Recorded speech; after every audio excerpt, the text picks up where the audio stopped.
Pensar más con Rosa María Palacios.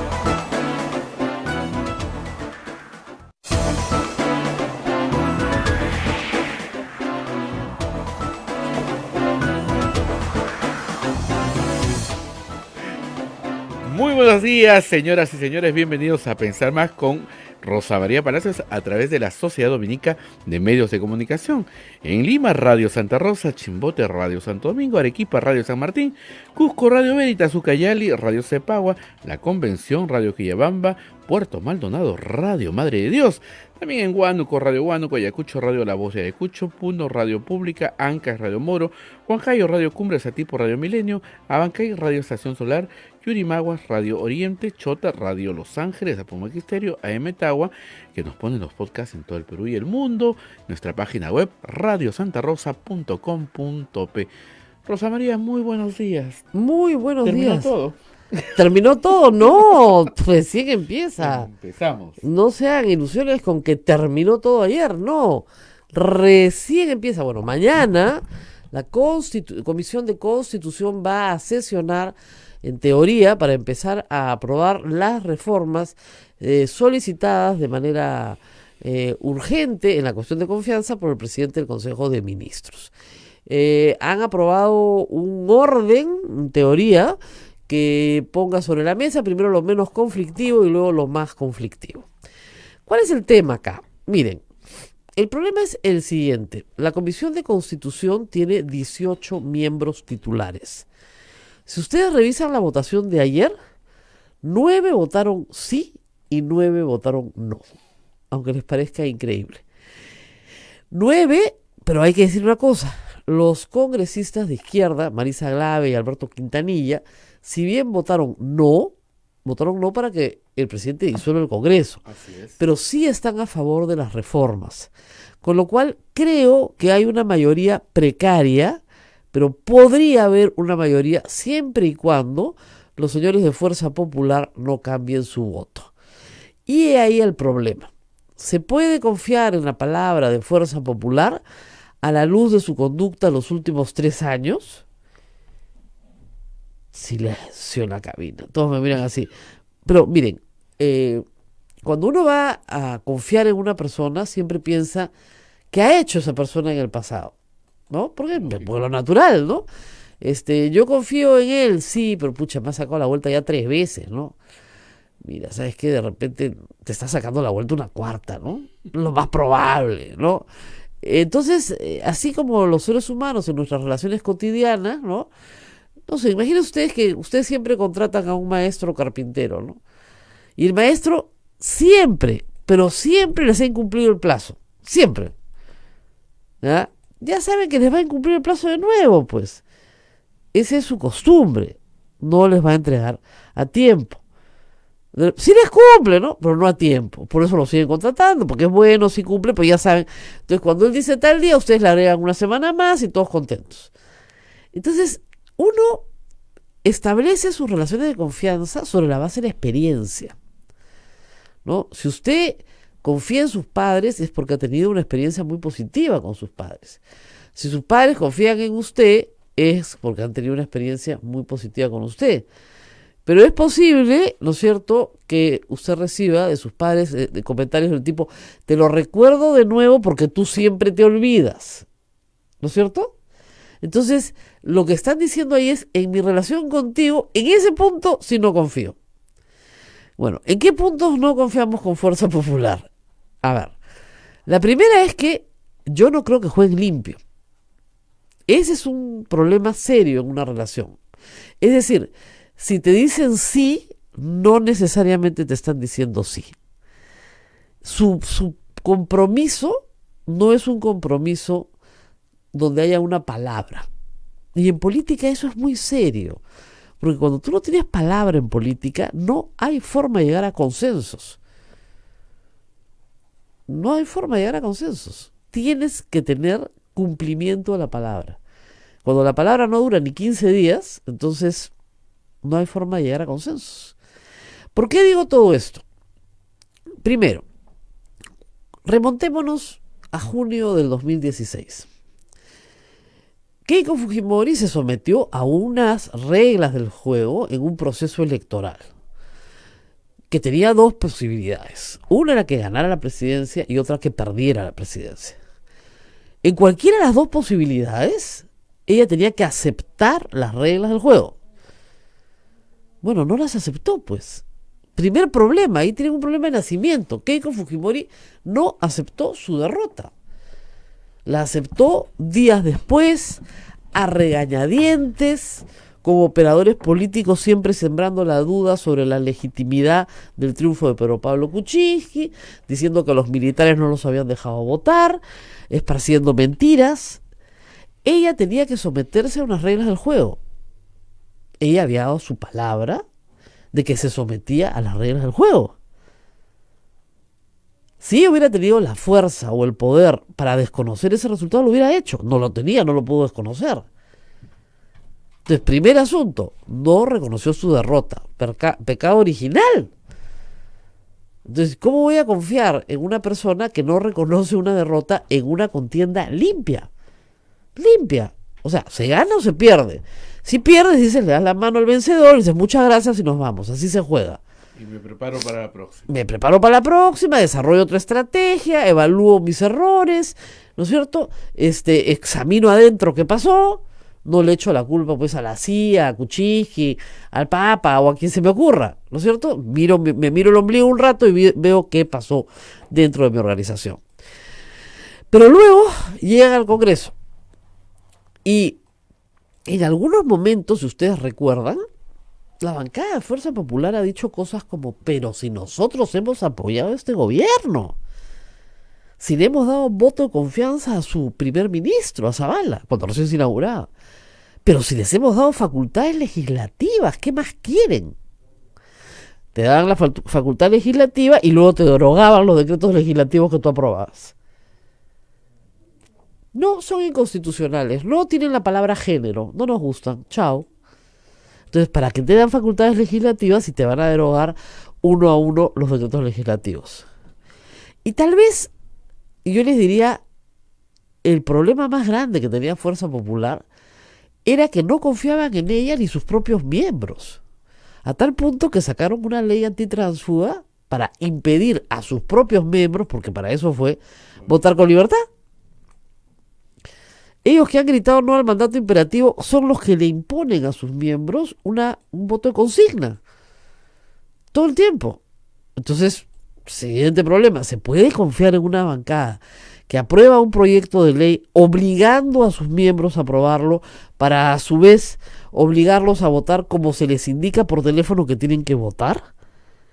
Una bancada que renuncia a su voluntad porque tiene que pedir órdenes sobre cómo aplaudir, cómo sentarse, cuándo pararse. Estamos hablando de una bancada, como digo, en la cual es bien difícil confiar. Y en la que además han hecho abuso del poder de manera permanente. Censuraron a Saavedra por las puras. Lo quieren volver a investigar. El señor está fuera del Perú, trabaja para el Banco Mundial. Lo quieren volver a investigar. Quieren investigar a los presidentes de SUNEDO, a los jefes de SUNEDO, desde Lorena Macías. De nuevo. Porque claro, estamos chocando con intereses muy grandes de propietarios de universidades que no van a pasar el licenciamiento, como el caso de Telesup. O sea, cierra Telesup, SUNEDO investigada. No ahora, todas las gestiones de SUNEDO hacia atrás. Eso es abuso de poder. Y en el área de educación es donde más abuso de poder ha ido. ¿Qué más? Sacan a Saavedra. Estamos a favor de la educación, por favor. Mentira. Keiko Fujimori va en junio del año 2017 a Palacio de Gobierno y le ofrece una tregua a Pedro Pablo Kuczynski.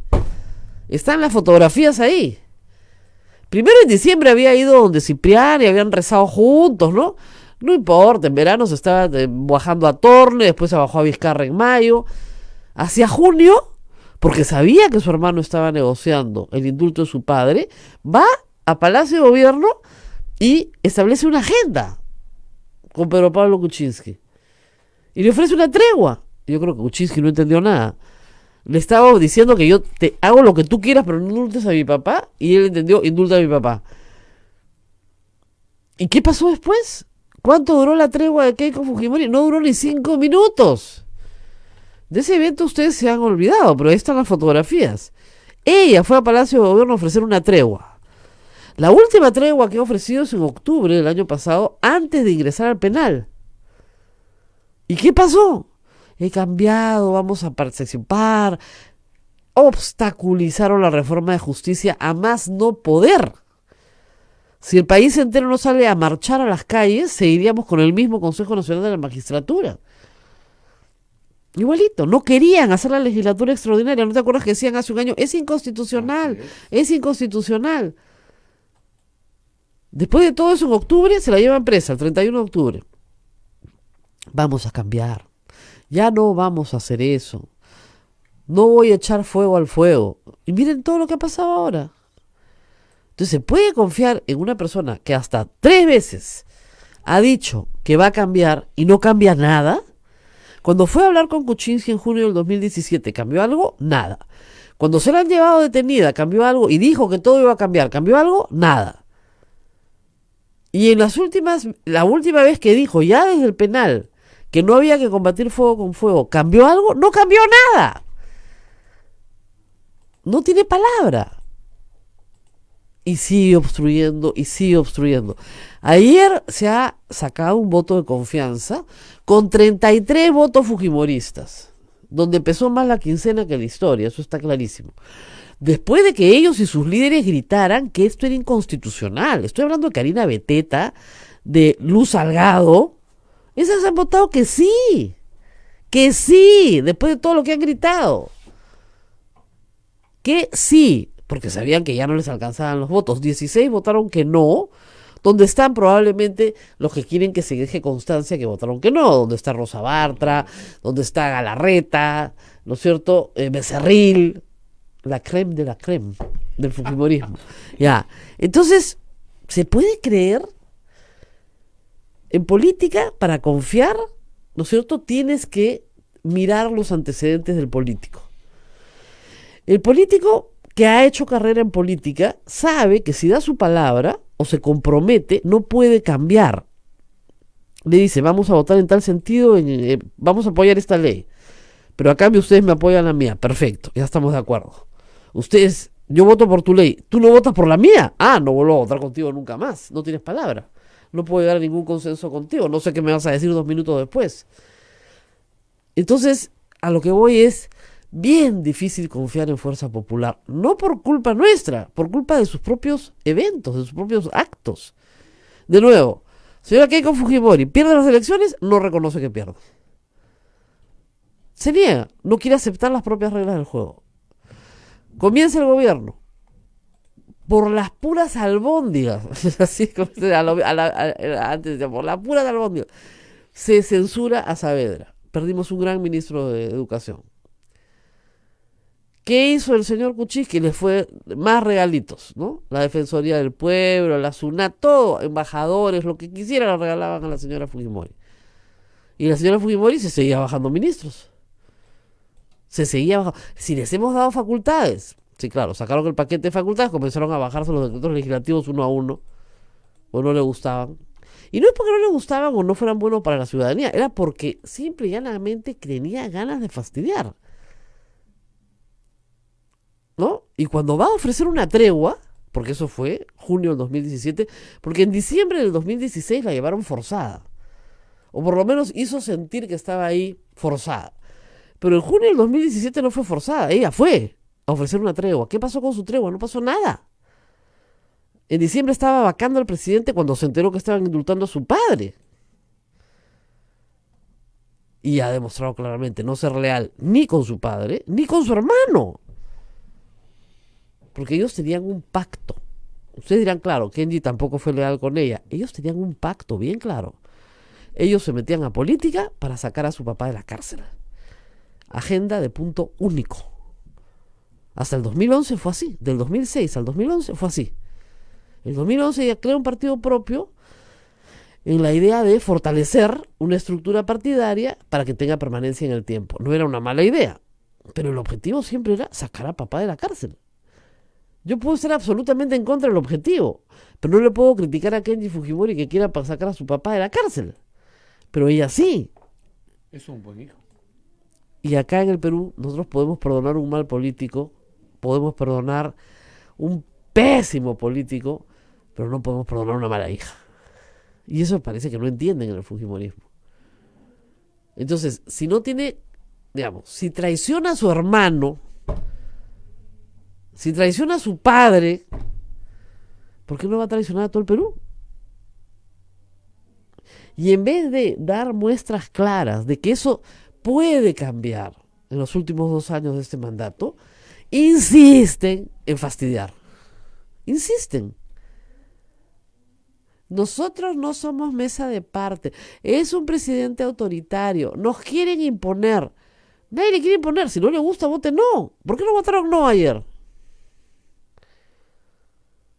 Y ahora los pobres congresistas que están en la Comisión de Constitución van a tener que luchar una por una las reformas hasta sacarlas como estamos.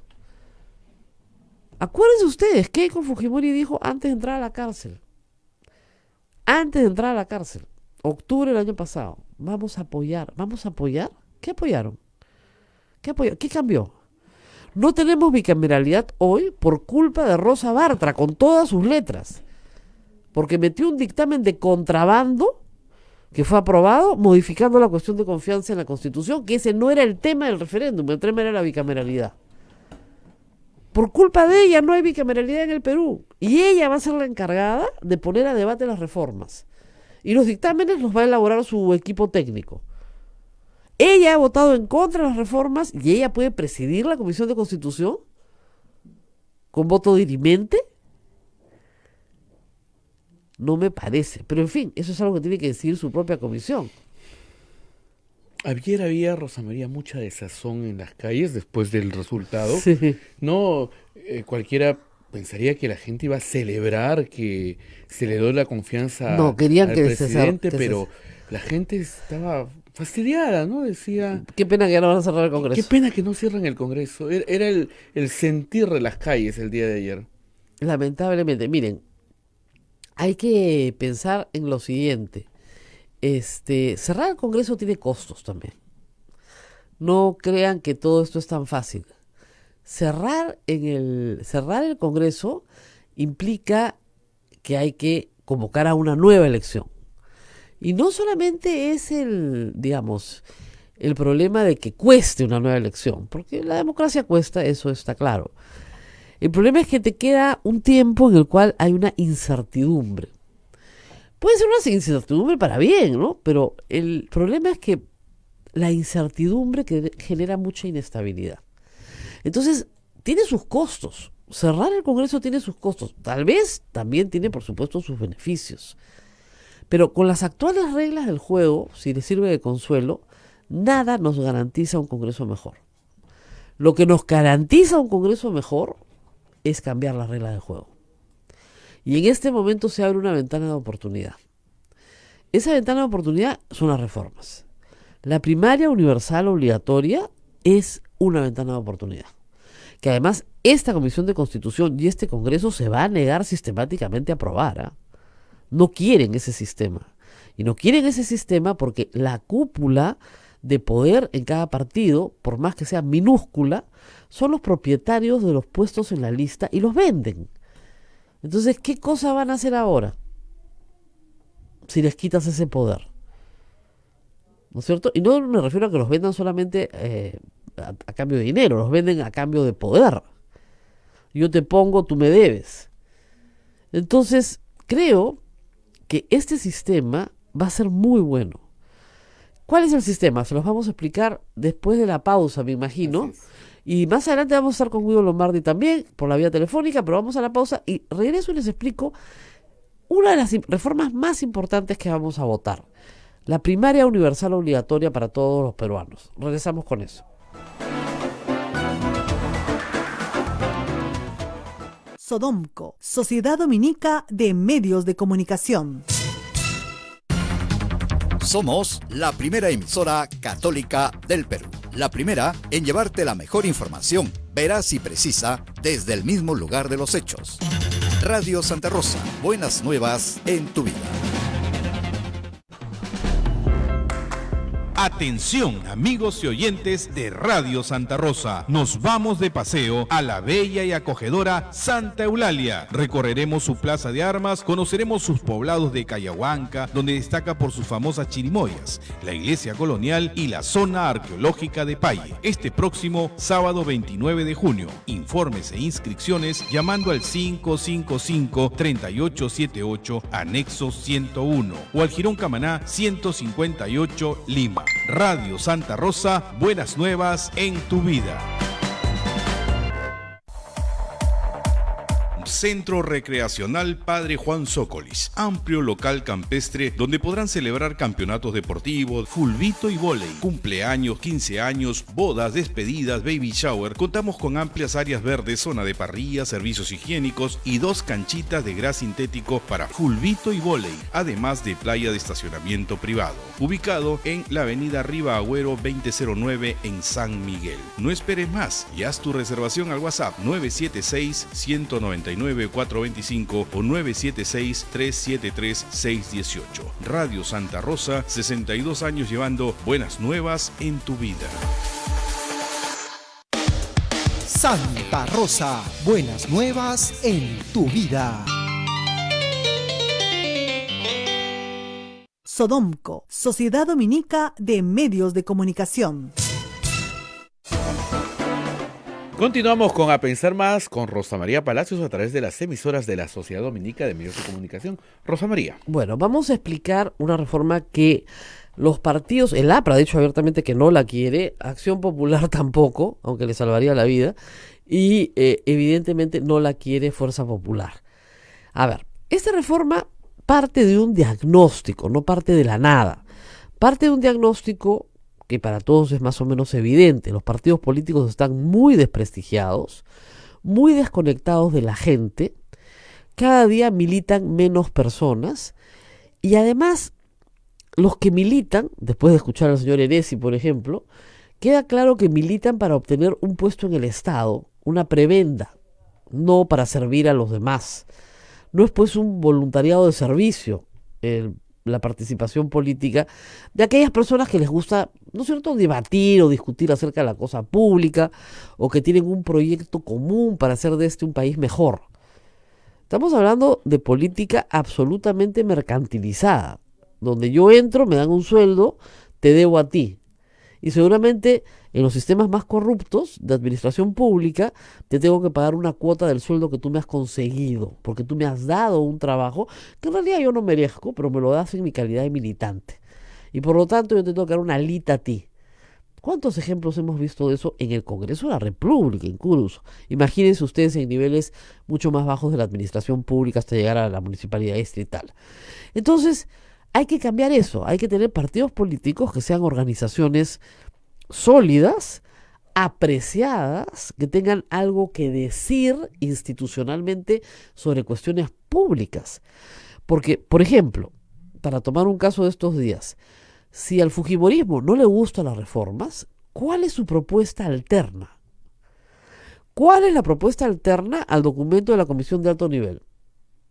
¿No es cierto? Alguien que diga, no nos gusta la bicameralidad, queremos resucitar la propuesta del año 33 del Consejo Económico Nacional en vez de Senado. Podría ser, ¿no? Entonces te sientes y bueno, por lo menos discutes propuesta contra propuesta.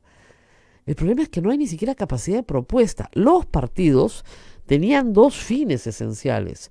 Uno, el fin educativo. Educaban a sus militantes en su ideología, en sus principios, en sus valores, y esos militantes retribuían esa educación política trabajando en activismo dentro de sus organizaciones políticas. Y el otro fin era una capacidad de proponer al país un proyecto político basado en una ideología, y si quieren hasta en el pragmatismo, pero con propuesta.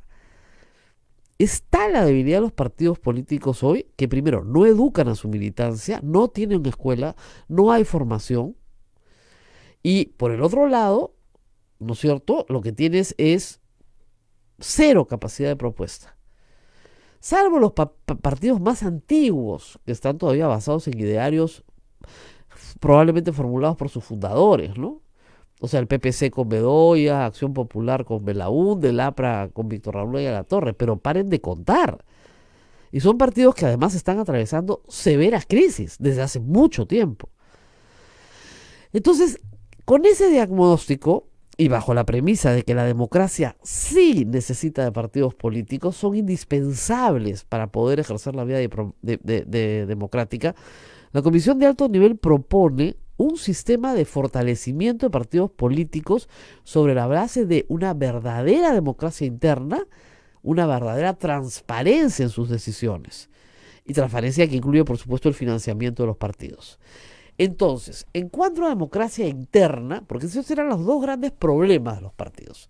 El partido no tenía oscuridad en sus finanzas, oscuridad en su democracia interna. Entonces, para democracia interna, la Comisión diseña un sistema por el cual nos obliga a todos a participar. Ustedes dirán, pero yo no quiero participar. Ah, bueno, vas a participar porque todos nos tenemos que ocupar de la política. Obliga a todos a participar. ¿De qué manera vas a participar? En octubre, es decir, 6 meses antes de las elecciones, todos y cada uno de nosotros, todos los que estamos en el padrón electoral nacional, nos acercamos a nuestro centro de votación con nuestro DNI, somos convocados previamente, igualito, hay miembros de mesa, exactamente igual. Son creo que 22 millones en el padrón, los 22 millones van a votar. Hay multa, es una organización de la OMP, una elección exactamente igual que cualquier elección en la que usted haya participado antes. Llega y le dan una cédula. Esa cédula, los que votan electrónico será electrónico, los que votan con cédula, que es la mayoría, será con cédula. Esa cédula contiene todos los partidos políticos inscritos y todos los que se quieran inscribir con muy pocos requisitos. Tener 12.000 militantes, nada más. Militancia activa. Ustedes dirán, pero eso es muy poco. A ver, consíguete 12.000 militantes ahora, que nadie quiere militar. 12.000 militantes activos, con DNI registrados, etc. Muy bien. Estas personas, que son la base de este partido, harán el activismo necesario, marcharán por las calles, llamarán la atención, harán lo que quieran para persuadirle a usted de que marque su lista y que al marcar su lista, ¿no es cierto?, usted elija de los candidatos a la presidencia que se están presentando cuál es el de su preferencia y de los candidatos al Congreso que se están presentando cuál es el de su preferencia. ¿Ok? Entonces usted va y vota presidencial, parlamentaria, exactamente igual que lo haría en abril, hoy. Muy bien. Entonces, al votar, ¿qué hace usted? Al votar por esa agrupación política, le está dando el voto para que esa agrupación política participe en la elección. Pueden haber 100 agrupaciones políticas en la lista, pero con su voto, esta lista, ahora sí, con votos, no con firmas, tiene que pasar el 4% del padrón. No, no es el 4, es el 1% del padrón. Hay un mínimo. Entonces, cuando pasa la valla, ya la lista puede participar. Entonces eso limpia a todos los partidos chiquitos que quieren participar, pero que no tienen cómo, ¿no es cierto?, corromperse para comprar 1 millón de firmas. Entonces, evitamos la corrupción en la recolección de firmas. Primer gran paso. Y evitamos la corrupción, la estafa, la falsedad, etcétera, etcétera. Muy bien. Segundo gran paso, limpiamos nuestras opciones. No postulan pues 20 partidos, postulan los 7 o 8 partidos que tienen la posibilidad de poner un número mínimo de votos en el juego. Pero luego, ¿cómo se arma la lista? La lista se arma a través del voto popular. El señor del Castillo y otros repiten que ¿por qué van a ir al local del APRA a votar los del otro partido? Nadie va a ir al local del APRA. Vamos a ir los 22 millones de peruanos a votar. Y si yo no tengo ninguna simpatía por el APRA, ¿por qué voy a votar por el APRA? Porque si no tengo simpatía, más bien no marco el APRA, porque lo que quiero es que el APRA no participe. ¿No es cierto? ¿Por qué voy a votar para presidente tal, para congresista tal? No me interesa. Me gusta, no sé, el Partido Liberal. Entonces yo marco mi Partido Liberal, que ese es el que me gusta, más o menos, ¿no? Y digo, ya, fulanito para presidente y estos para congresistas. ¿Por qué voy a matar el APRA? Salvo que ya yo sea, pues así, voto estratégico y diga, detesto el APRA. Vamos a hacer que participen, sí, para que pierdan las elecciones. Y vamos a poner al más malo, al más burro de todos, de presidente de la República. Falso, porque ellos son los que proponen los candidatos a la presidencia y ellos son los que proponen sus candidatos al Congreso. Y si en Lima hay 36 puestos, pueden proponer a 100, a todos los que quieran. Y la gente decide de los que están proponiendo cuál le gusta más.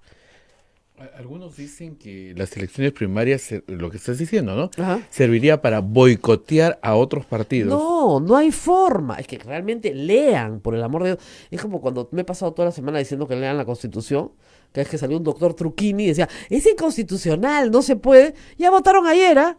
Y votaron que sí. ¿Ya? Inconstitucional no se puede. Ya votaron. Bueno, igualito. Lean, está la propuesta ahí. Todos vamos a votar. ¿Cuál es el efecto? Primer efecto, garantizas participación. Todos pueden participar. Necesito 12.000 militantes, nada más.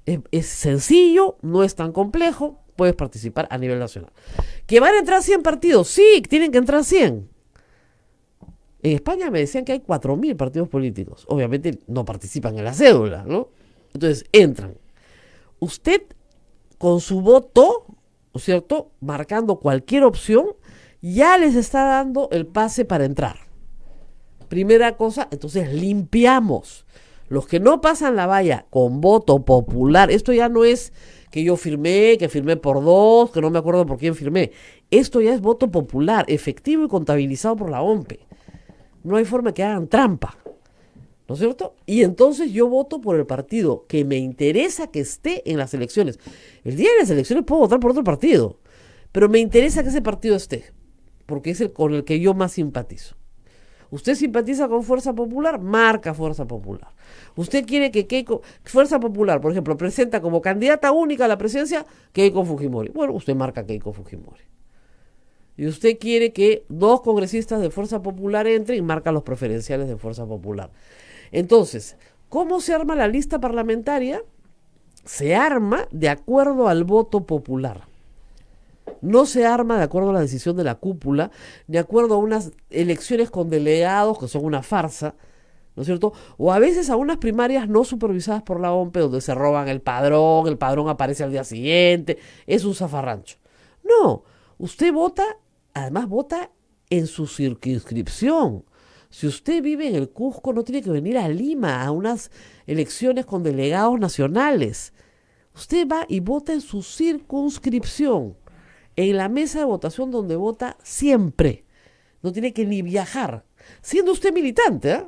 Usted es militante y dice, bueno, yo quiero que mi voto... Sí, su voto se va a respetar, no hay ningún problema. Pregunta Julio, ¿cómo se comprobaría la militancia activa en un padrón de firmas? De 12.000 personas, ese es trabajo de la OMPE.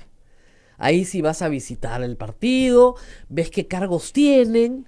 Bueno, muy bien, ¿usted qué hace en el partido? No, yo soy militante de base, perfecto. 12.000 militantes de base. No, pues alguien tiene que ser secretario, alguien tiene que ser autoridad. ¿Y qué es lo que pasa? Que 12.000 personas más o menos es el número de cargos que un partido nacional necesita presentar en una elección regional. Por eso se ha pensado en ese número. ¿Cuántos cargos se eligen a nivel nacional? ¿Cuántos regidores? ¿Cuántos alcaldes? ¿Cuántos presidentes regionales? ¿Cuántos consejeros regionales? Suma más o menos 12.000. Entonces, digamos, hay posibilidad de que el partido pueda presentar gente para todos los puestos. Esa es la idea. Alex nos pregunta cómo se hace la publicidad en estas primarias. La publicidad política, recuerden ustedes, se va a hacer ahora pagada por el Estado. La de radio y la de televisión. Hemos votado eso en el referéndum el año pasado. Entonces, el Estado va a tener que dar espacio breve, porque estos son cientos de iniciativas, a todas estas cientos de iniciativas. Espacio breve. El resto se puede hacer a través de el trabajo interno que se haga. ¿Por qué? Imagínense ustedes, yo soy el Partido Fuerza Popular. Y yo calculo que en Lima tengo, 2 millones de votos. ¿Ah? Y yo quiero que mis candidatos, fulanito y menganito, que todo el mundo los quiere en el partido, vayan adelante en la lista. ¿Qué le tengo que decir a mi militancia? Que ponga a los fulanos adelante en la lista porque los queremos. Y de repente militancia decide que sí, o de repente militancia decide que no. Pero es el pueblo el que decide. Eso es lo que no soportan las cúpulas. Y el pueblo decide en qué orden. En el orden de la mayor votación que ha sacado, pero luego viene la otra ley, de manera paritaria. Es decir, las mujeres entran también en la lista y se van alternando con los hombres alternadamente en el orden de votación. ¿Ok? Esa es la historia. Eso es lo que se propone. Entonces, ¿qué te vota octubre? Octubre te vota la lista. La plancha presidencial y la lista para, podría decir, por ejemplo, hay aspectos negociables, ¿no? Ya, el que sale presidente tiene derecho a escoger su plancha. Y eso se escoge ya directamente por el que sale presidente porque él puede decidir con quién quiere trabajar. Por ejemplo, ¿no? Eso ya puede ser negociable. Luego tienes el problema de la lista. Una vez elaborada la lista, pasamos a una segunda etapa. Porque piensen ustedes, para octubre, noviembre, ya con resultados oficiales, ya sabemos quiénes van. Y ya sabemos quiénes son los candidatos. Ya tenemos las listas hechas. Te ahorras la inscripción de enero, te ahorras la inscripción de febrero. Ya no hay inscripciones. El voto popular determina la lista. ¿Ok? Muy bien. Entonces ya sabemos quiénes están en el bolo desde noviembre. ¿Cuándo votamos en el Perú? En abril. Muy bien. La propuesta incluye lo siguiente, y eso es un cambio legal, no constitucional, pero sí legal, hay que cambiar la ley. Que en abril no votemos por Congreso, votemos solo por presidencial. ¿Ok? Y ahí decidimos quién va a ser presidente. Una vez que tengamos a dos que van a la segunda vuelta, votamos Congreso en una fecha distinta. ¿Por qué? Para que no pase lo que ha pasado esta vez. Es decir, Keiko Fujimori iba a ganar las elecciones, sacó 73 congresistas y perdió. Entonces hay un desbalance enorme entre su fuerza parlamentaria, ¿no es cierto?, y su derrota.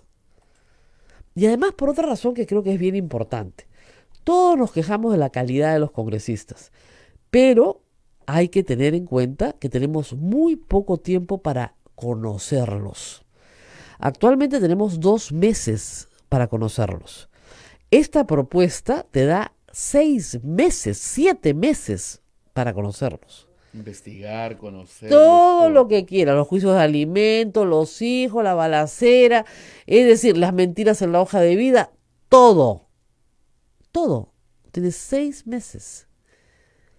Y además te da una lista de accesitarios. Supongamos que se descubre determinados problemas con estas personas. Como ya tienes una lista por elección popular, El que sigue. el que sigue, y solucionaste el problema. O sea, realmente este método soluciona muchos problemas a los propios partidos. Ya no tienen que hacer una interna cara, nadie tiene que viajar. Participa el pueblo.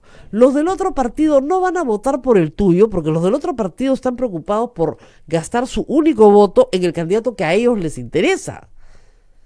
Y todos nosotros, los demás, los que no somos militantes de ningún partido, podemos decidir quiénes queremos que sean los candidatos presidenciales y quiénes queremos que vayan al Congreso. ¿No es cierto? Así es. Así es. Muy bien. Vamos a la pausa. Vamos a la pausa. Regresamos con Guido Lombardi.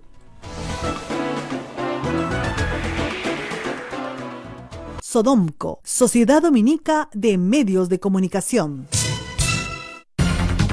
Somos la primera emisora católica del Perú. La primera en llevarte la mejor información, veraz y precisa, desde el mismo lugar de los hechos.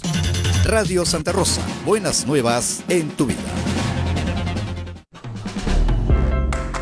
Atención, amigos y oyentes de Radio Santa Rosa. Nos vamos de paseo a la bella y acogedora Santa Eulalia. Recorreremos su plaza de armas, conoceremos sus poblados de Cayahuanca, donde destaca por sus famosas chirimoyas, la iglesia colonial y la zona arqueológica de Paye. Este próximo sábado 29 de junio. Informes e inscripciones llamando al 555-3878, anexo 101, o al Jirón Camaná 158, Lima. Radio Santa Rosa, buenas nuevas en tu vida.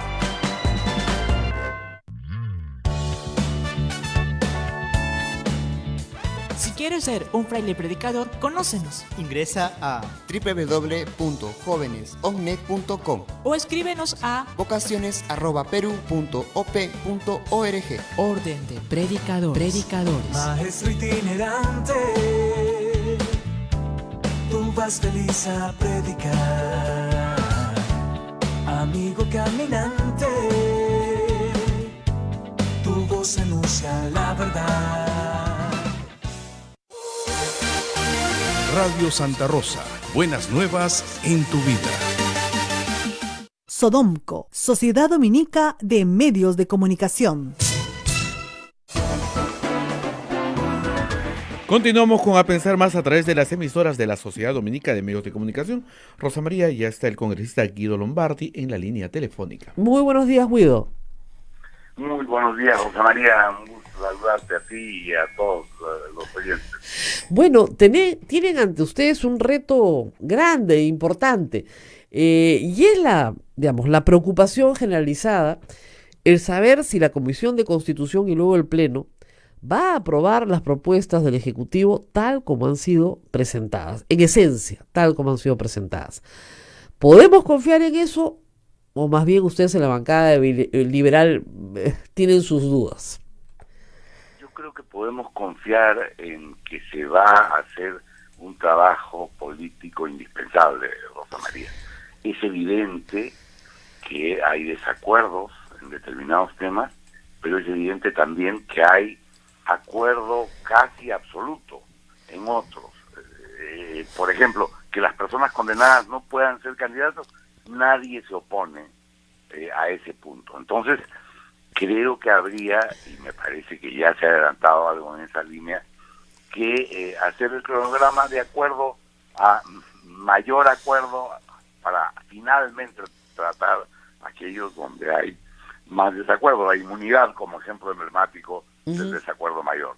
Claro, pero por ejemplo, en el caso que acaba de mencionar, que no postulen condenados, la señora Rosa Bartra dijo que eso era violar la presunción de inocencia, que eso era inconstitucional, que las personas con condena en primera instancia no tienen condena firme y que finalmente había que desechar el proyecto, y ya lo habían desechado en la Comisión de Constitución.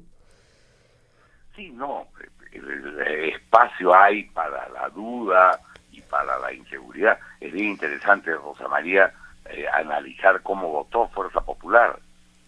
34 a favor, sí. 16 en contra y 2 abstenciones, pero de esos 16 en contra, 9 son de la Comisión de Constitución. Así es. Y entonces, claro que hay espacio para la desconfianza y para la duda, pero creo que valía la pena hacer el esfuerzo de llevar adelante la reforma. Los plazos que el Ejecutivo no ha puesto por demás están en nuestras manos.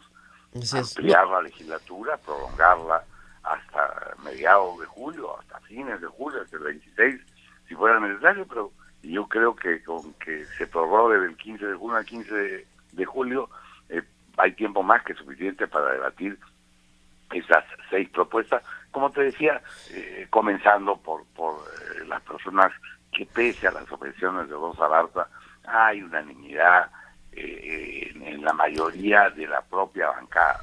Yo no quiero insinuar que hay una división en Fuerza Popular, pero parece evidente que más allá del cálculo en la votación, para que no fuera una confianza abrumadora y para mostrar que ellos tampoco estaban defendiendo la quincena, hubo estas 16 votos en contra y 2 abstenciones, pero yo creo que hay ahí gentes que no están del todo cómodas. Entonces van a empujar. El voto preferencial será otro tema discutible en el donde creo, sin embargo, que se impondrá el sentido de realidad, y luego genera más que desacuerdo, yo diría desconfianza por desconocimiento, esta elección universal y simultánea de los candidatos tanto a la presidencia como al Congreso, en la que la gente siente que van a ir los de un partido a votar por el otro. Es un disparate completo, no han leído la propuesta, pero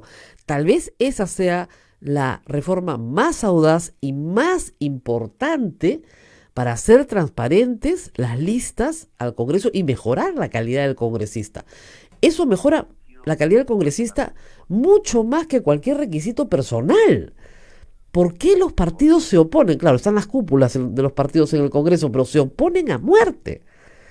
Pero podemos inclusive, creo yo, y lo digo a título personal, Rosa María, ser flexibles en eso y decir ya, ok, la lista final no va a ser el resultado directo del proceso electoral, sino que la organización partidaria, la cúpula o quienes en ese momento vivían en el partido pueden reservarse el 5%.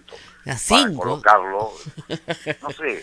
Ya, claro, no más del 5, no más del 1%. Claro, porque, digamos, las personas van a participar, los mismos militantes del partido, sabiendo que hay activistas de su partido que van a votar por ellos. Entonces, a mucha honra, sacar, ¿no es cierto?, el voto de tu partido para que llegue finalmente al Congreso. Pero llegas empoderado por tu propio partido, que es mucho más lógico que una asamblea de delegados que vienen de provincia, donde todos sabemos lo que pasa ahí. Exacto. Pero hay reparos, hay quien dice quien tiene dinero, alquila ómnibus y lleva camiones. No, pues si votamos todos los peruanos, 22 millones de peruanos vamos a votar. Sí, claro. ¿Cuántos camiones se necesitan? Todos los camiones del mundo, no se puede. Pero sí creo que podemos también, desde quienes estamos en este momento defendiendo la posición del Ejecutivo, como lo hemos hecho ayer los integrantes de la bancada liberal, podamos establecer, porque es hacer política, por Rosa María, finalmente. Claro, hay temas, digamos, de la primaria universal salen los candidatos a la presidencia, pero digamos, que le permitan al candidato escoger su plancha, que parece lógico, que no salga la primaria universal, ¿no? Y que, por ejemplo, por decir algo, el cabeza de lista al Congreso, que debería ser él, en mi tesis, que se ha aprobado finalmente en la Comisión de Constitución, recortada, ¿no? Yo decía que hay que permitir que el candidato a la presidencia sea a la vez cabeza de lista, sí, claro, al Congreso. Como era antes. Yo pretendía que fuera obligatorio. Es decir, todos los candidatos presidenciales que pasan la valla van al Congreso a hacerse responsables del manejo de su bancada.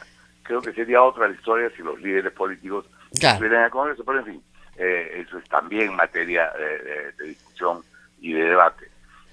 Y no todos los candidatos estarían dispuestos a ir al Congreso durante 5 años. Ahora, pero en fin, parece que el tema de la inmunidad es el que está dividiendo pues agriamente al Congreso. Y tal vez tenga una solución. Yo me atrevo a lanzarla. Una norma con vacatio legis, es decir, que no se aplique hasta el 2021. Con lo cual, los que están preocupaditos podrían estar más tranquilos. Es una buena idea. Tú dices, para efectos del tema inmunidad. Así es. Porque si se aprueba la reforma constitucional y se le quita la inmunidad, digamos, no se le quita, se regula para que la Corte Suprema participe, hay varios que están aterrados. Entonces, para bajarles los niveles de terror, dijimos, sí, esto va a operar para el Congreso que venga, donde ninguno va a estar. Entonces pueden calmarse. De repente esa es la solución. Aprobamos la reforma, pero con un tiempo de suspensión. Y esto se aplica a partir de el 28 de julio del año 2021. Pero lo que estás diciendo, Rosa María, es un ejemplo de lo que se debe hacer en estas próximas semanas. Claro, no alteras la esencia, pero les das una salida. Imaginar fórmulas que permitan tranquilizar a quienes están inquietos, convencer a quienes están dudosos, incorporar a lo que significa la reforma en términos del país y no de los intereses partidarios o personales, una reforma de esta envergadura. Claro, pero lo que pasa es que eso puede darse cuando hay capacidad de propuesta de los dos lados. Es decir, yo propongo esto, bueno, yo te contrapropongo esto. Lo que no vemos es la contrapropuesta, lo que vemos de parte de Fuerza Popular es el archivo. Yo no quiero cometer infidencias, pero ayer, durante todo el día y el fin de semana, en realidad, Ajá. se han venido produciendo conversaciones, transmitiendo mensajes, expresando inquietudes. Ha habido un proceso de diálogo que para mí, en lo personal, te confieso, resulta muy novedoso. Ah, qué muy bueno. alentador. Bueno, eso es una buena noticia. Muy buena noticia. Ahora, eso implicaba, de acuerdo a la información, no voy a pegar de infidente tampoco, porque yo tengo mis chismosos, eso implicaba discutir el caso Echavarri de nuevo. Y eso es lo que falta ver. No va a haber pleno hoy, pero esperamos que la próxima semana esto entre al pleno en las condiciones en las cuales se pueda discutir. ¿Hay ese compromiso? Es algo que parece indispensable. No hay un compromiso. No hay. Un compromiso formal, digamos. Hay el natural deseo y la responsabilidad de la mayoría de ver este caso. Hay que no puede haber quedado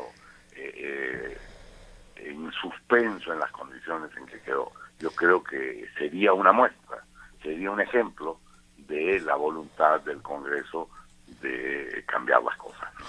También he escuchado que el cargo de Rosa María Bartra pende de un hilo, así me han dicho, que está en la cuerda floja. Por dos razones. La primera es que, claro, votó en contra de las reformas afirmando que son, de la confianza, afirmando que es inconstitucional. Entonces, ¿cómo pueden obligar a una persona a que presida una comisión si cree que todas las propuestas son inconstitucionales? Es una cosa que va contra su propia conciencia. Yo creo que tendría que renunciar, efectivamente. Así es. Creo que la recomposición de comisiones de acuerdo a la nueva realidad de bancada, que se expresa muy bien cuando ves las votaciones hoy, aunque algunas bancadas han votado divididas, pero debería cambiar efectivamente la presidencia de la Comisión de Constitución. Ahora, creo que la venganza puede venir por el lado de pedir que cambie la presidencia del Congreso. Bueno, ese es el otro tema que iba a preguntarle, porque no han convocado a pleno, yo creo que para no votar la solicitud, la recomendación de la Comisión de Ética, ¿no? Que parece, la verdad, un acto de venganza también, en eso hay que darle la razón al señor Salaverry, pero lo que quieren es destituirlo para que deje de ser presidente del Congreso. Exactamente. Hay un rum sobre una eventual moción de censura a la presidencia como consecuencia de la recomendación de ética, que todavía no se verá en el Pleno. Y lo de ética es solo eso, una recomendación. Entonces, en fin, pero claro, sigue estando. Yo creo que hemos dado un primer paso, pero importante. Creo que hemos entrado en una, no sé si alto el fuego, porque tampoco que estuviéramos en guerra, pero una tregua de esta aspereza en que nos veníamos moviendo durante las últimas semanas. Como te digo, se han abierto puertas de diálogo, se han establecido canales de comunicación que eran impensables hace solo un mes. Creo que el presidente del Consejo de Ministros y el propio presidente de la República han comprendido la importancia de realizar un trabajo a nivel del Congreso, de hacer política. Haces. Bueno, tengo que preguntarle también por Bagua. Son 10 años ayer de la masacre de Bagua y en el Congreso anterior, no en el anterior, sino en ese Congreso hace 10 años, Hugo Lombardi fue encargado de realizar la investigación parlamentaria que produjo un documento, para los que se produce normalmente en el Congreso, muy bueno, con recomendaciones, etcétera. 10 años después, y habiendo pasado por la experiencia de estar en el lugar, de hablar con la gente, de recoger la información, ¿qué puede decirnos hoy? A ver, Rosa María, yo participé ayer en una pequeña ceremonia que se realizó en el Congreso, recordando, conmemorando, lamentando lo ocurrido hace 10 años, donde perdieron la vida 33 personas y una permanece desaparecida, el mayor Batán, 23 policías, en la mayor tragedia policial de la historia del Perú. Murieron ese 5 de junio en Bagua y también 10, integrantes de la etnia Ahuajún, nativos originarios de la Amazonía. Hay una responsabilidad política que nunca terminó de asumirse y que queda señalada en ese informe, pero hay sobre todo, como tú has señalado, recomendaciones que deberíamos hacer un checklist de si se han avanzado, se han cumplido o no. Tenemos en el Congreso un pendiente que es muy importante, que es la ley de consulta previa para normas de carácter legislativo, porque la consulta previa se está aplicando para decisiones del Ejecutivo, pero hay normas del Congreso que obviamente afectan a la vida de las comunidades nativas, y sobre eso hay que hacer consulta. No tenemos un protocolo de consulta para normas legislativas, pero hay una infinidad de pendientes, y también hay un enorme avance en servicios básicos de sanidad, de tratamiento, de agua, de acceso al agua potable, de acercar la educación. Lo que no se ha acercado ni remotamente es la justicia, Rosa María. Y el hecho de que 10 años después los únicos perseguidos por los acontecimientos del agua sigan siendo indígenas aguajún es una demostración de ello. Ese es el tema. Ahora, todos piden justicia, no solamente los que se enfrentaron en la curva del diablo, sino los familiares de los policías que fueron secuestrados y asesinados, rendidos en la estación de bombeo. Y para ellos, hasta ahora, nadie sabe quién mató a sus familiares. Nadie sabe, y a eso me refería cuando te digo que la justicia no ha entrado. Yo recuerdo, como consecuencia de la investigación, una larga conversación con la fiscal de la Nación entonces, Gladys Echaíz, en donde ella era muy consciente de la incapacidad que tenía el sistema de justicia para entrar en las comunidades nativas, porque tienen sus propias normas, porque tienen su propio viejo sabio, el APU, que es que imparte justicia, y porque los fiscales simplemente, entonces era incorporar en parte a la justicia de origen nativo a la justicia formal. Era una idea de Gladys que a mí me pareció formidable. Y en eso no se ha avanzado nada, y entonces los crímenes siguen siendo impunes. El tema de abuso sexual y de violencia contra la mujer, lo digo con pena, porque admiro todas las virtudes y valores del pueblo aguajún, es una cosa de niveles verdaderamente inadmisibles. El suicidio entre las adolescentes aguajún tiene los índices más altos del mundo. Es la población adolescente que se suicida en mayor porcentaje a nivel mundial por este tipo de abusos sobre los cuales la justicia nacional. Claro, y de lo que se habla poco, ¿no? Porque es eso debería ser una noticia de primera plana, ¿no? ¿Aló? Creo que hemos perdido al congresista Guido Lombardi. ¿Aló? Se nos perdió el congresista, a veces pasa. No, acá está. Ya, ahora sí. Ahora se nos perdió. Pero el tema, queríamos cerrar con él, vamos a ver si logramos conectarnos nuevamente. El tema de Bagua lo vamos a tratar también un ratito, ¿no? Vamos a hablar con el obispo emérito, me parece, de la zona, porque hay alguna necesidad de reabrir procesos. Vamos a hablar en un ratito con el obispo del Vicariato Apostólico de Jaén. No es emérito, está en el Vicariato Apostólico de Jaén, Monseñor Alfredo Vizcarra, justamente sobre el tema de Bagua, la posibilidad de reabrir de alguna manera algún proceso que busque justicia. Bueno, Guido, perdimos la comunicación cuando ya estábamos por despedirnos. Sí, Rosa María, yo te agradezco mucho. Lamento no haber podido estar directamente en el estudio. Creo, como te digo, y para resumir, que hay que comenzar a hacer un trabajo político hoy mismo. No hay pleno, pero eso no significa, yo ya estoy en mi despacho. Tenemos una reunión prevista para media mañana con la bancada liberal. Vamos cada uno en determinados terrenos respecto a determinadas normas a establecer contacto con otras bancadas. Habría que destacar muchas cosas de la votación de ayer, las inexplicables abstenciones y el voto en bloque, por ejemplo, de una bancada como la de APP, que yo no me lo esperaba. Pero en fin, yo tampoco. Creo que es un primer paso, creo que es una tregua, creo que hay que aprovecharla y creo que todos, en el Ejecutivo y en el Congreso, tenemos que ponernos a hacer política. En serio, de la buena. Así es. Bueno, muchísimas gracias. Nos vemos pronto nuevamente. Pasemos pausita. Pequeña pausa. Así es, una Gracias, pequeña Julieta pausa. Lombardi. Y regresamos con Monseñor Alfredo Vizcarra Mori, obispo del Vicariato Apostólico de Jaén, justamente para hablar sobre la situación de Bagua. Volvemos con eso. Sodomco, Sociedad Dominica de Medios de Comunicación.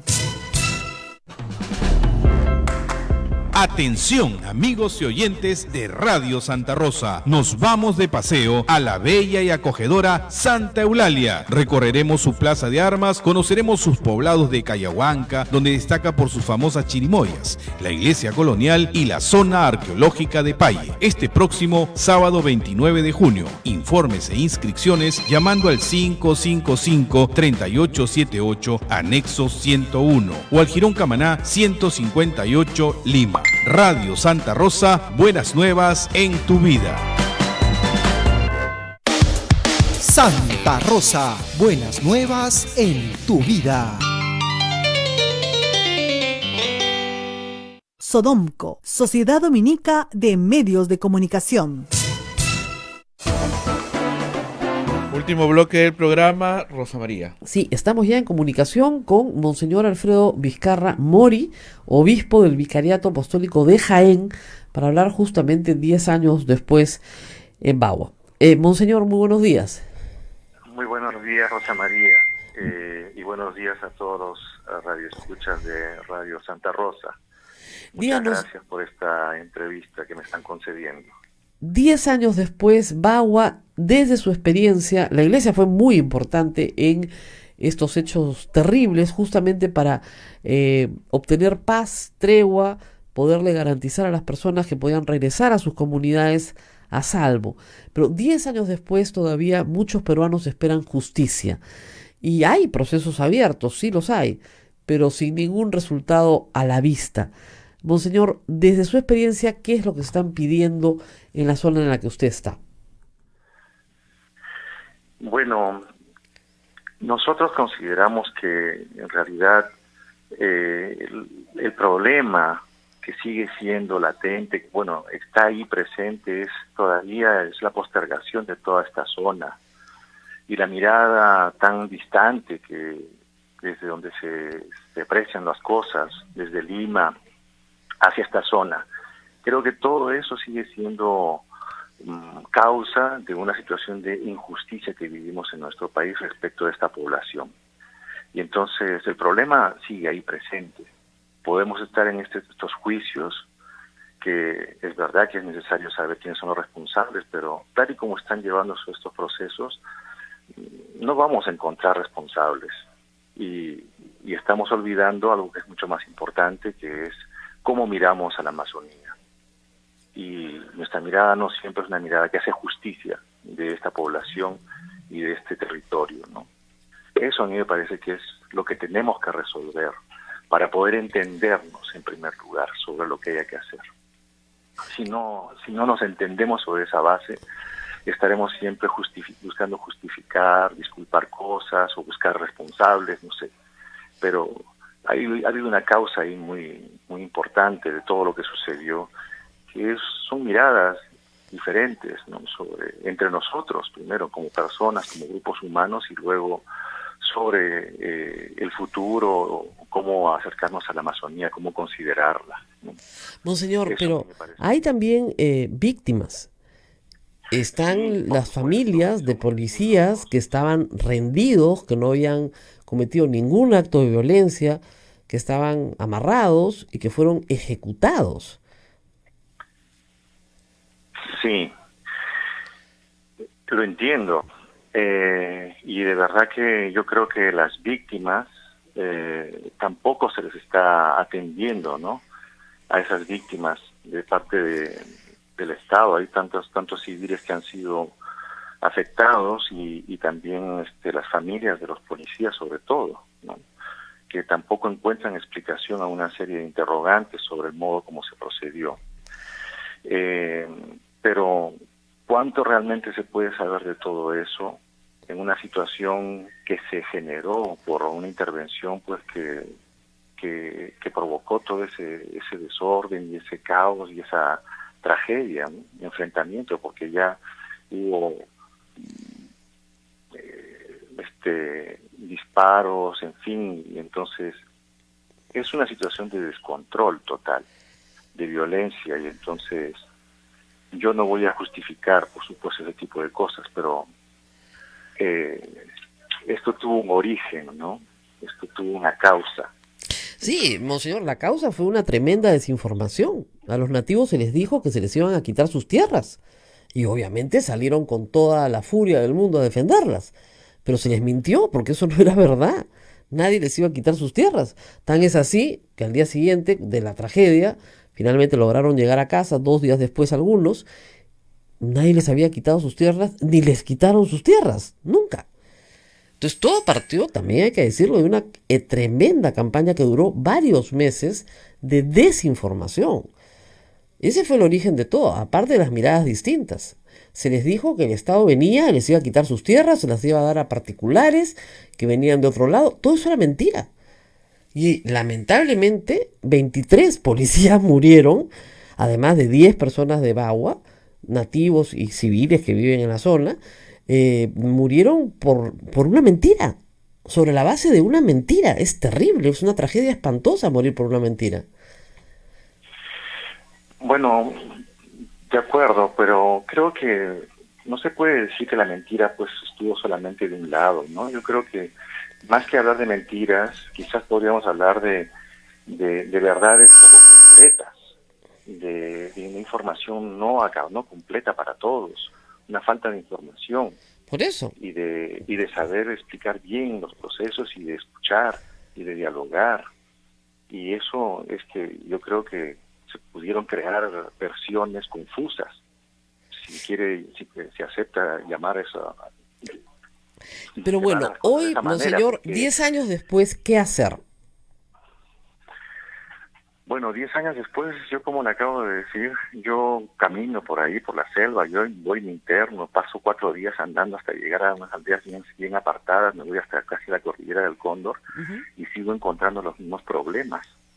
Yo estuve el año pasado por el CENEPA y están ahí las comunidades divididas porque hay explotación ilegal de oro en la frontera con Ecuador, el oro que sale por el Ecuador, las mineras ilegales que compran algunas comunidades, porque eso es lo que hacen, nos ofrecen dinero y dividen a las comunidades, y sabemos en estos meses últimos han habido enfrentamientos entre comunidades.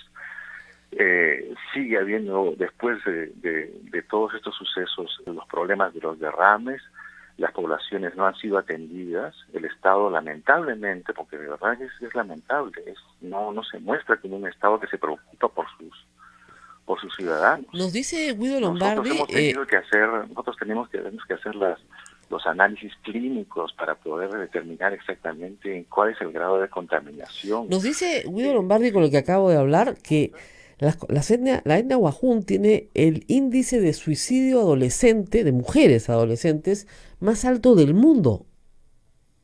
Sí. Por el maltrato que hay en esas etnias a la mujer. Ya, y entonces con esto ya este problema que le estoy diciendo no tiene razón de ser. ¿Cómo que no tiene razón de ser? No entiendo. Es decir, con esto usted me está diciendo que bueno, entonces hay otras causas.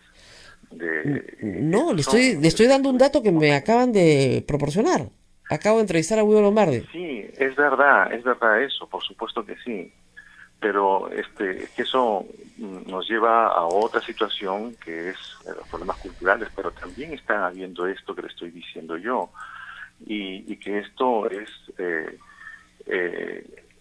una presencia de fuera para estos pueblos, el mismo Estado con sus servicios que no son realmente servicios, que se suponía que tenían que venir para cambiar la vida, mejorar la vida de estas personas.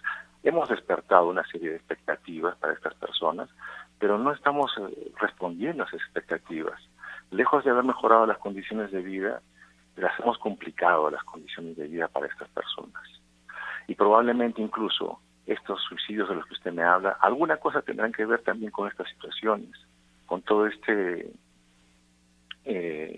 también presencia pues de otros modos de vivir, y que perturban bueno, no sé si perturban, pero en todo caso pues desestabilizan de alguna manera sus modos tradicionales de vivir y no son ayudados a encontrar respuestas, ¿no? a esas cuestionamientos que se les pone sobre su propia cultura.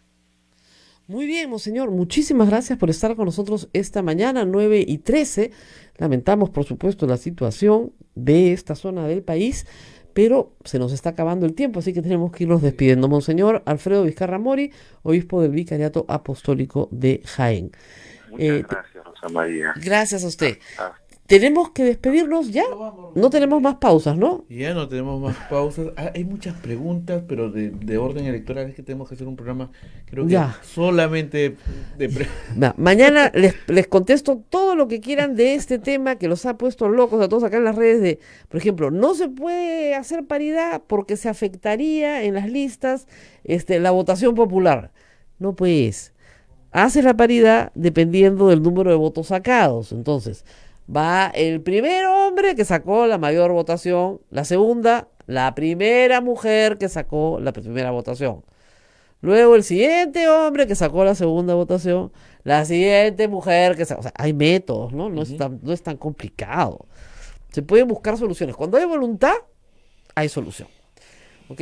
No vamos, la gente también comenta mucho las infortunadas palabras del congresista Carlos Brus. Ah, sí, me había olvidado por completo. Sí, miren, la verdad es que el señor Brus dijo algo que él pensaba y quiso descalificar al presidente, del cual él ha sido su ministro.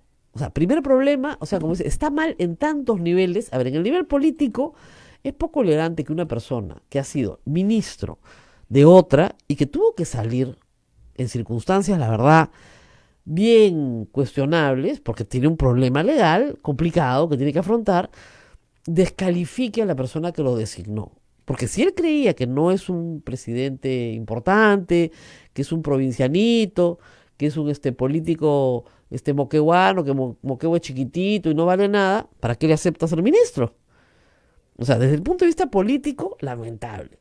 Desde el punto de vista de la discriminación que implican sus palabras, es espantoso, porque lo que está diciendo, bueno, necesitamos un provinciano de adorno, pues, ¿no? Un decorado para hacer la finta. Hay muchos blanquitos. De que éramos muy blanquitos, muy limeños.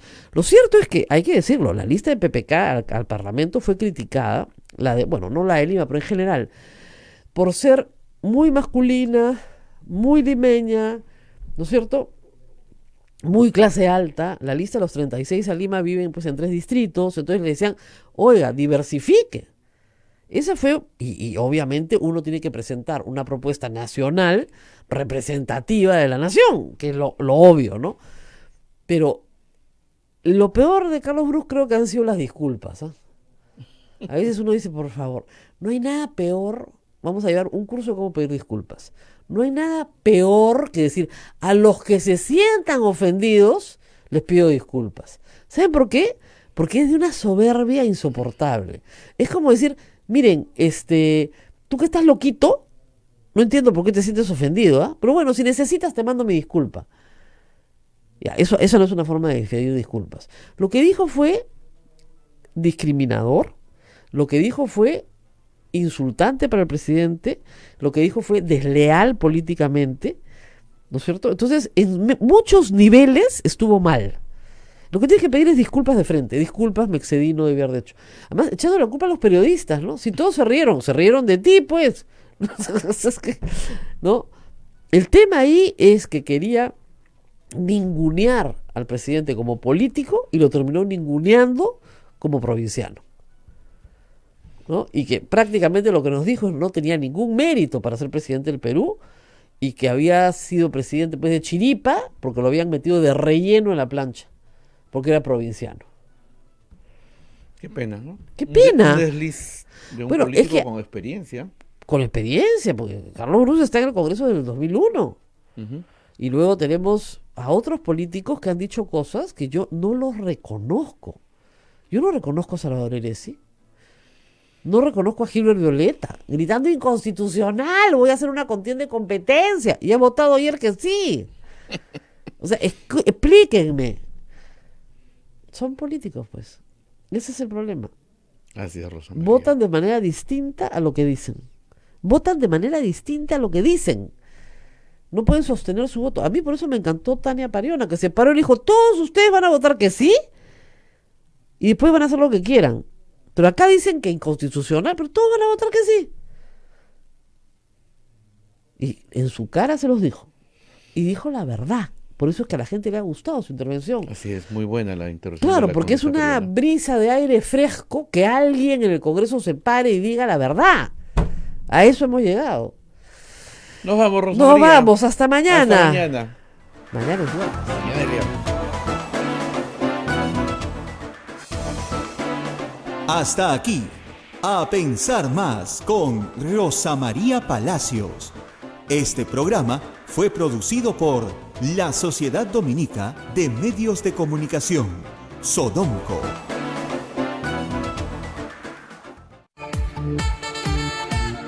Radio Santa Rosa, buenas nuevas en tu vida. Atención, amigos y oyentes de Radio Santa Rosa. Nos vamos de paseo a la bella y acogedora Santa Eulalia. Recorreremos su plaza de armas, conoceremos sus poblados de Cayahuanca, donde destaca por sus famosas chirimoyas, la iglesia colonial y la zona arqueológica de Paye. Este próximo sábado 29 de junio. Informe